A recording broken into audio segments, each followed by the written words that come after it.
Hi everybody, good day. This morning I got a super cool, super blue Hyundai Veloster or Velociraptor, something like that. This thing is turbine powered. The customer states that they just had an engine put in it and now it is bucking and surging or something while driving. So I'm gonna take this little roadster out in the road and see what it does. Oh, I might have to go very far. It's misfiring really bad. Okay, well I'm gonna go drive it anyway to try to recreate the conditions that they described. Come on. Yeah, it kind of doesn't want to run. I don't know. I'm tempted to bring my scan tool with me. Nah, I'll drive it first. We'll scan tool it later. Seems kind of smooth off idle, but down at idle it's definitely chugging. Whoa. And it has no power. This is wide open throttle, 20 miles per hour. Oh yeah, I'm wide open throttle with this thing and it's not going anywhere. Time to go back to the shop. This is bad. Okay, now that I'm out of the public motorways, let's do this again. Wide open throttle. Look at that. Nothing. Second gear. Nope. It goes nowhere. Alright. I believe we have determined what their complaint is. Now let's determine what is causing said complaint. And again, they said they just had a new engine put in this, and this is what they got. So I'm curious to learn what's going on here, but I'm gonna find out. All right, let's see what kind of untold treasures lay before us in the engine compartment. Junkyard Easium. All right. Okay, well, first glance, nothing's staring at me in the face here, except for that junkyard part number.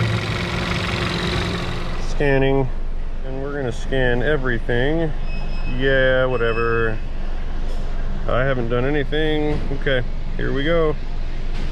Oh my god.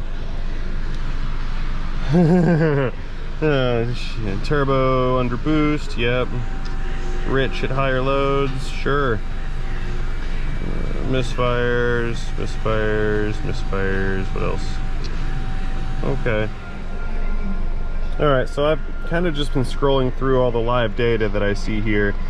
I'm giving some throttle inputs as I'm going through the data. I'm just watching everything react to my throttle input.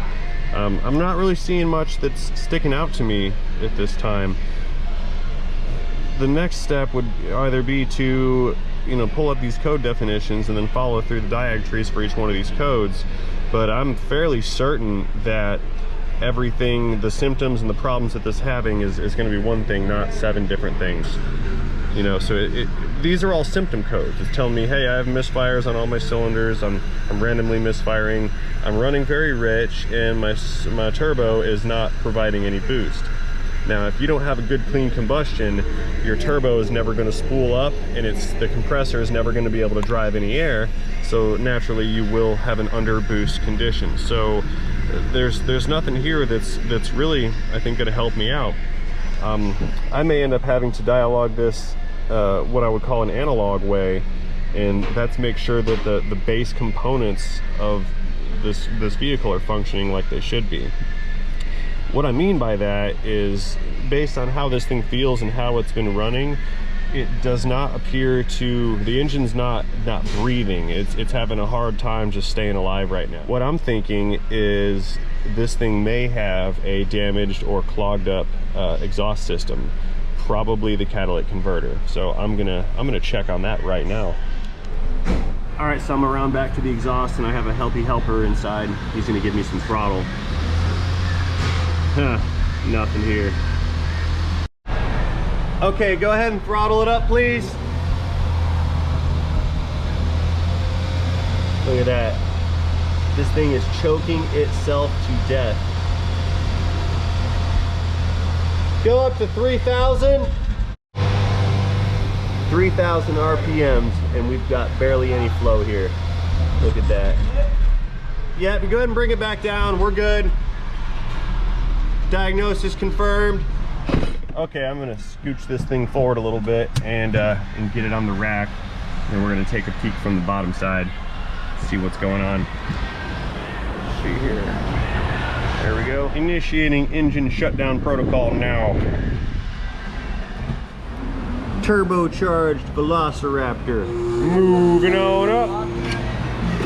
There it is. Okay, so what we have here is a laser thermometer.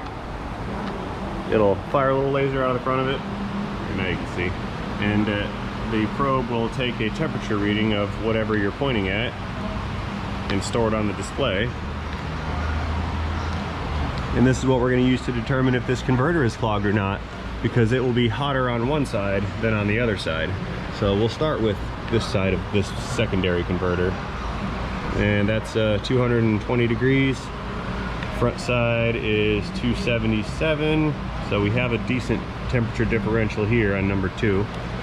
Over here on number 1, we're 237 degrees, and let's get a good view. There we go. How about up there?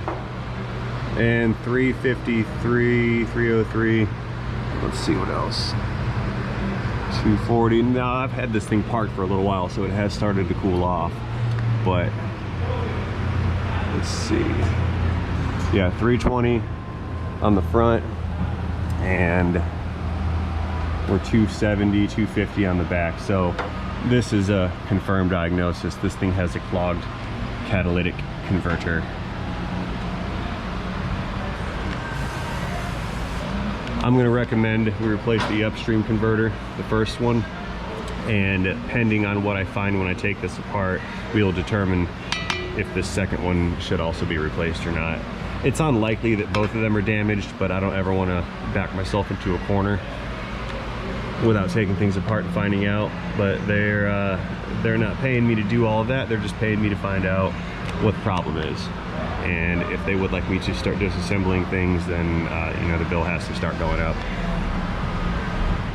Well, so we estimated the cost of replacing this converter, and our Velociraptor owner has declined service.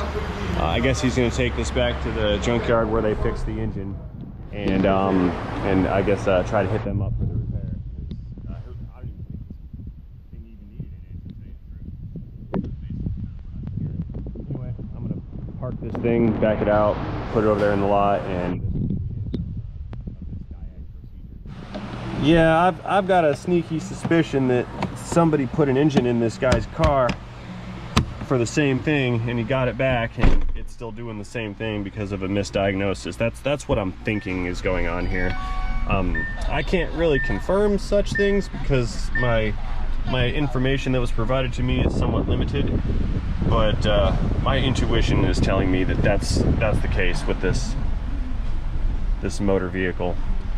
Anyway, like I said, they have declined a repair from me and from my facility, so I'm assuming they're going to go ahead and take this back to wherever it came from, and kind of hit them up for some warranty repair or something. Anyway, I'd like to thank everybody for watching this video. I appreciate you guys being here. I was glad to be here, and I was glad to be able to walk you guys through how I diagnosed this misfire no power car. If you like this video, let me know about it by tapping that thumbs up button. If you didn't like this video, or didn't like the way I did things, or you just don't like me, let me know about it in the comment section down below, because I appreciate that stuff too. Anyway, as always, thank you guys again for watching, and don't forget, have a great day.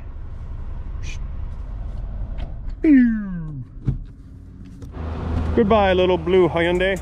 A quick tutorial on Scotch locks. Put your wire in one side like that, then the end of the other wire that you want to attach to it just slides in just like so. Now we need to push that little metal tab down. You can use pliers, or